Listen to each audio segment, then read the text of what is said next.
I'm gonna show you how we do a little collecting. Now, I'm gonna give you the black section to start with, Gator.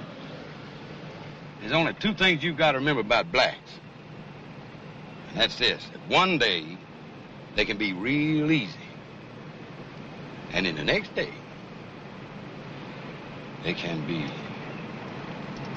bad.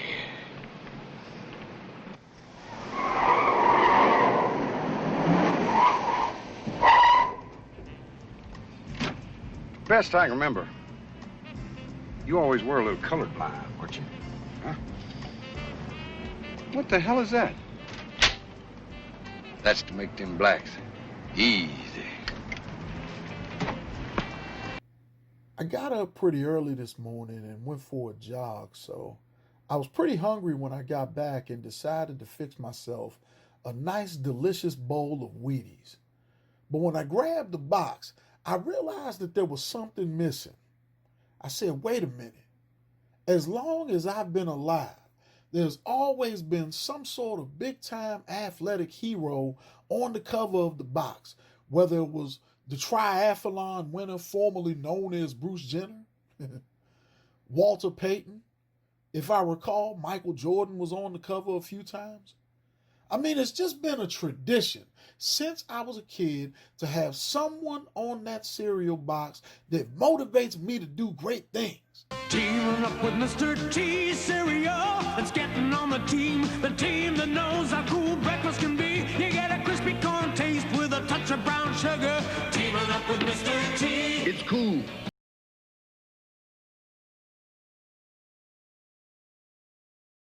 And since times are way different than they were when I was coming up, I thought I'd petition General Mills and see if they can put Ahmaud Arbery on the front of the box. Since the general consensus seems to be to place his image on just about everything else. Y'all think I'm bullshitting.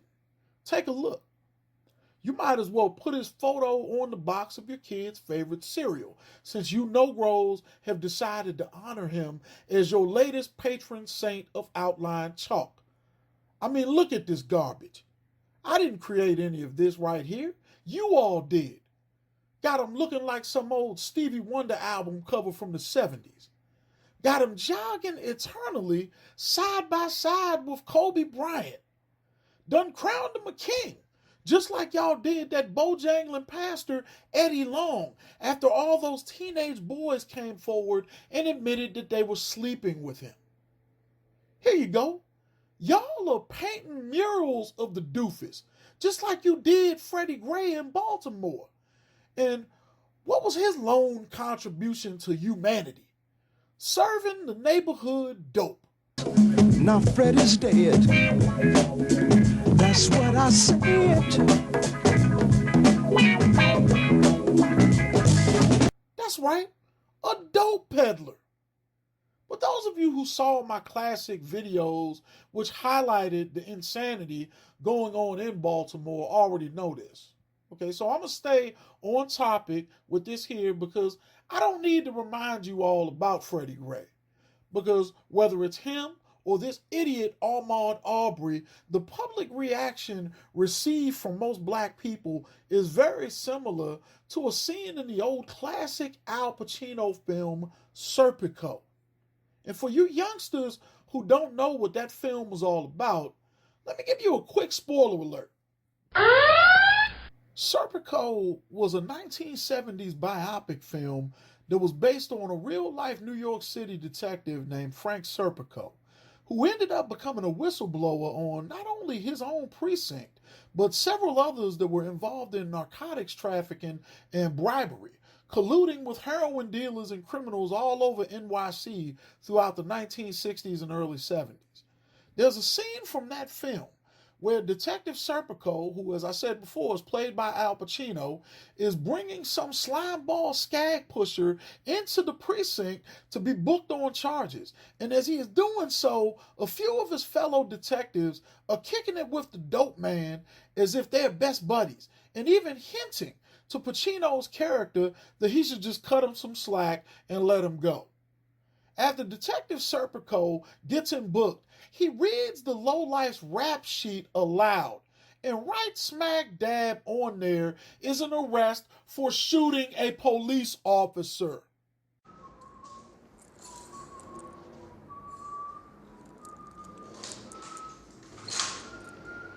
Hey, you. Hey, who?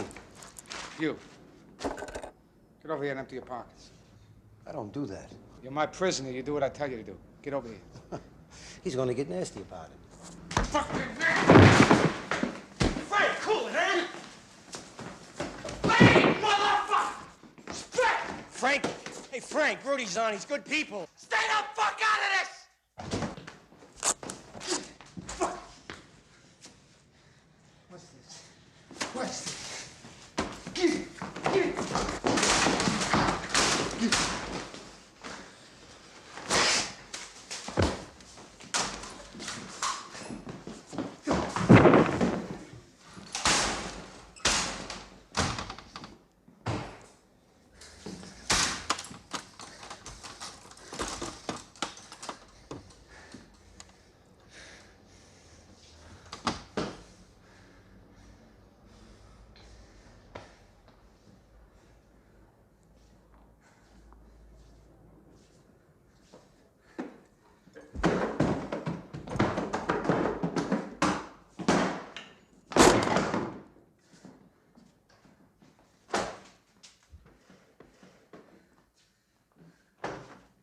Serpico, got that record check on Casaro.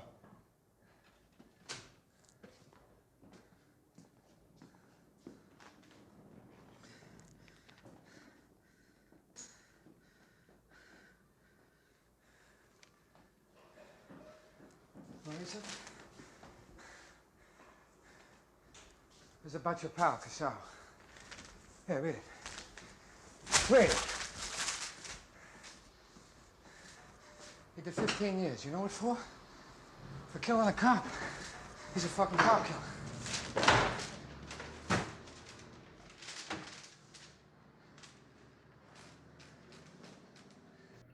This describes you black folks to the T, because you historically go overboard in celebrating the life of Negroes who do nothing but revel in genocide and death of other black people.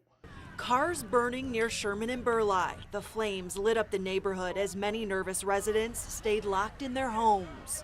Start a revolution. Hundreds celebrated in the street, also throwing rocks and bricks. One police officer was taken to the hospital after being hit in the head.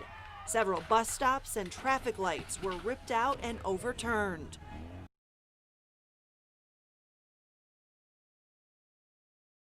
This Ahmaud Arbery case is no different, because just a few years before this incident took place, the Negro was arrested for bringing a gun to a high school of which he was not a student. Now, you pseudo-black nationalists are going to more than likely challenge me in the thread by saying, "You don't know that. He might have been trying to confront a white supremacist." Deep within a bleak and dismal swamp, hidden beneath its murky waters, lies the headquarters of the most sinister villains of all time. Ain't nothing going on. Right. You couldn't bust a grape in a fruit fight. Which makes you also ask yourself, this Negro had no problem showing up to a black high school he didn't attend armed, but he goes all the way out to these white folks' neighborhood with nothing but a claw hammer. Amazing. I mean, I'm going to cut to the chase on this video, and I'm going to give you all the number one reason why you Negroes make martyrs of idiots like Ahmaud Arbery. You do so because this is what your so-called queen suckles and coddles to the fullest. And this isn't a secret. Everyone seems to know this but you black people, because you're in denial. Your black queen, as you call her, even though a queen is married, but that's a different story. She does this in single-parent-led homes. Hell, she does this in two-parent-led homes that she runs with an iron fist because her husband is such a sucker. She does this in classrooms in which she allows clowns to act like complete imbeciles while being way more stern with her girls who she pushes to excel past them.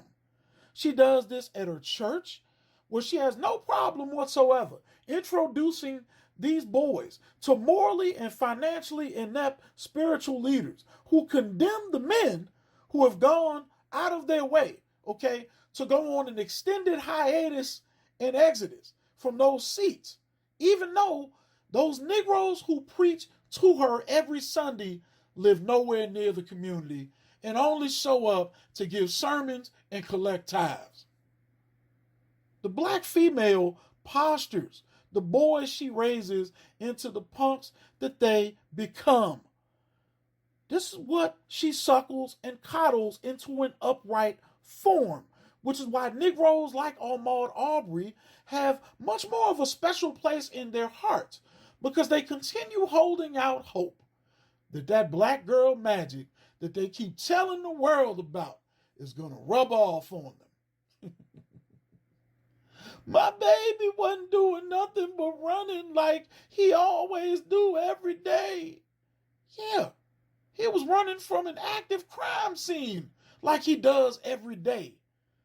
And although the owner of that property, okay, that he was trespassing on, got scared of the media wrath that would have been unleashed upon him had he not publicly claimed that nothing was taken from the property, the fact of the matter is stupidity and foolishness eventually led to Ahmaud Arbery's demise. But your so-called Negro community leader and pseudo-black nationalist activist isn't going to tell you that, which is why more and more liberal yo-yos are talking about the fool as if he's some person that's deserving of being honored at the Kennedy Center after a lifetime full of accomplishments.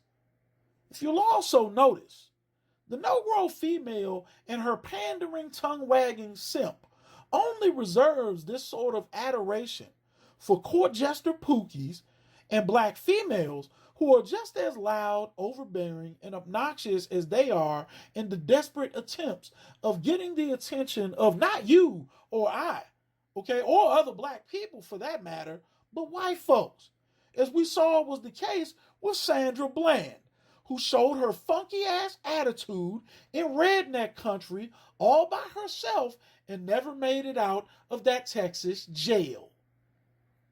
But what's truly funny is the fact that the average simp is too fixated on booty to realize that the mothers of the men and women who become overnight martyrs have no problem selling their baby's story to some liberal leech, ambulance-chasing attorney, or scavenging vulture-talking head so he or she can suck off the corpse of their dead child after they promised them some wrongful death settlement in the near future.